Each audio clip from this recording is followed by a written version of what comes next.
दोस्तों शुरू करते हैं exercise 7.1 question number 4। Check whether 5 - 2, 6, 4 and 7 - 2 are vertices of an isosceles triangle. आपको ये चेक करना है कि ये जो 3 पॉइंट्स दिए हुए हैं क्या ये किसी आइसोस्केलस ट्रायंगल की वर्टिसेस हो सकती हैं। तो देखिए, आइसोस्केलस ट्रायंगल वो ट्रायंगल होता है जिसकी दो साइड्स बराबर हो। अगर किसी ट्रायंगल की दो साइड्स बराबर होती हैं तो वो आइसोस्केलस ट्रायंगल होता है। तो आपको इस क्वेश्चन के अंदर पर्टिकुलरली यही करना है कि इनको ABC मान ले और फिर ट्रायंगल की जो साइड्स है वो निकाल ले डिस्टेंस फॉर्मूला से।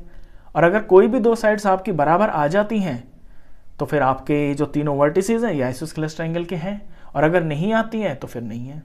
तो बेसिकली इसमें डिस्टेंस फॉर्मूला का यूज करना है और आपको लेंथ निकालनी है। मैंने एक ट्रायंगल बना लिया, मैंने मान लिया कि A जो है ये मेरा 5 - 2 है, इसे मैंने B मान लिया, 6 और 4 है, इसको मैंने C पॉइंट मान लिया। अब मैं डिस्टेंस फॉर्मूला लगा के AB की लेंथ निकालता हूं। तो AB लेंगे तो formula distance formula x2 - x1 का whole square plus y2 - y1 का होल स्क्वायर। अब देखिए, क्योंकि मैं ए भी ले रहा हूं तो पहले मैं पर्टिकुलरली ना अपने ए और बी को अलग से लिख लूंगा ऐसे कि ये मेरा ए है 5 - 2 और ये है मेरा बी 6, 4। ऐसा मैं क्यों कर रहा हूं? ऐसा मैं इसलिए कर रहा हूं क्योंकि जो मेरा पहले नंबर है ना, पहला पॉइंट है, वहां से मुझे x1 और y1 मिलेगा और दूसरे में से मुझे x2 और y2 मिलेगा। ताकि कोई गलती ना हो जाए यहां देखने से, तो मैं इनको पहले लिख लूंगा क्योंकि ये मुझको ए बी के अंदर यूज करने हैं। तो अब यहां से वैल्यू पुट करते हैं।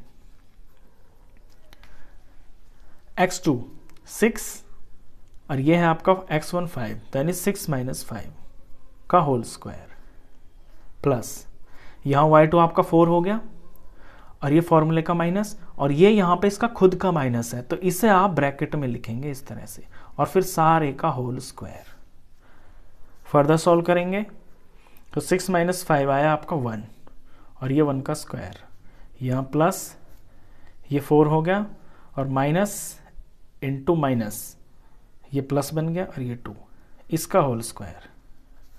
नेक्स्ट स्टेप में इनकी जो वैल्यू निकालेंगे तो 1 का स्क्वायर 1 हो गया और 4 और 2 6 हो गया। तो लिख लेते हैं, चलो 6 का होल स्क्वायर। अगले में कर लेते हैं, 1 का 1 हो गया और 6 का स्क्वायर आपका 36 हो गया और ये टोटल वैल्यू आई आपकी √37। अब 37 जो है ना आपका परफेक्ट स्क्वायर नहीं होता है, आगे ये सॉल्व नहीं होगा तो यहाँ पे खत्म हो गया। तो AB की जो लेंथ है वो आई है आपकी √37। अब निकालते हैं BC लेंथ निकालते हैं। तो पहले मैं B और C पॉइंट को लिख लूंगा अलग से। B पॉइंट है 6 और 4, C पॉइंट है 7 और -2। अलग से इसलिए लिखा क्योंकि अब मेरा x1 तो बन जाएगा ये, और ये y1 बनेगा और ये बनेगा x2 और ये बनेगा y2।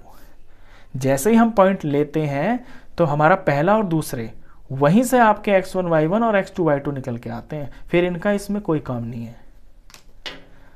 तो यहां निकालते हैं BC की वैल्यू। अब फॉर्मूला आपको बार बार लिखने की जरूरत नहीं है, आप एक क्वेश्चन में एक बार फॉर्मूला लिख दें वो आपके लिए काफी है। बस अब यहां से फॉर्मूले के अकॉर्डिंगली यहां से आपको वैल्यूज पुट करनी है।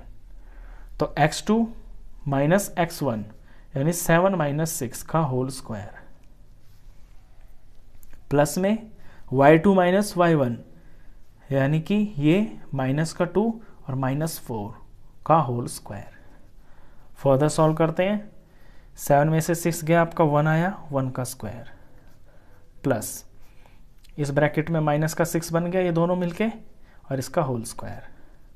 नेक्स्ट स्टेप में 1 का स्क्वायर 1 होता है, ये प्लस और -6 का स्क्वायर 36 होता है। स्क्वायर माइनस में हो चाहे प्लस में हो, आंसर आपका प्लस आता है।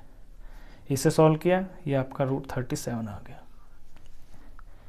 अब देखिए, AB की लेंथ आपकी आ गई √37 और BC की लेंथ आ गई आपकी √37। तो दो साइड तो आपकी बराबर हो गई। अब तीसरी साइड आपकी बराबर आए ये तब भी आइसोस्केलेस ट्रायंगल माना जाएगा, और ना आए ये तब भी आइसोस्केलेस ट्रायंगल माना जाएगा। अब आप कहेंगे कि अगर तीसरी साइड भी √37 आ जाती है तो हम इसे इक्विलैटरल ट्रायंगल बोलेंगे, लेकिन इक्विलैटरल ट्रायंगल के अंदर भी तो आइसोस्केलेस ट्रायंगल की प्रॉपर्टी होती है, यानी इक्विलैटरल ट्रायंगल में आपकी तीनों साइड बराबर होती है, और आइसोस्केलेस ट्रायंगल होने के लिए आपकी सिर्फ 2 साइडें बराबर हो जाएं तो उसे हम आइसोस्केलेस ट्रायंगल बोलते हैं। तो किसी इक्विलैटरल ट्रायंगल को आइसोस्केलेस ट्रायंगल बोल सकते हैं। तो बेसिकली मेरा कहने का मतलब ये है कि आपकी 2 साइड आ गई, आपका काम खत्म, तीसरी की निकालने की आपको जरूरत है ही नहीं। 2 आ गई, आइसोस्केलेस ट्रायंगल प्रूफ हो गया, बस सिंपल बात खत्म। तो यहीं से हमको मिल रहा है, तो अपना आंसर ऐसे लिखेंगे क्लियरली,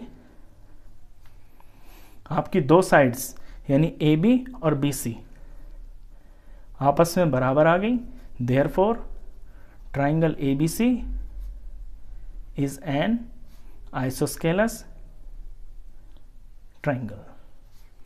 ये क्वेश्चन था। तो आई होप आपको अच्छे से समझ में आया होगा ये क्वेश्चन। वीडियो अगर अच्छा लगा हो तो प्लीज़ इसे लाइक करना, शेयर करना, और 10th क्लास का कंप्लीट मैथ्स पढ़ने के लिए आप इस चैनल को भी सब्सक्राइब करना। Thank you.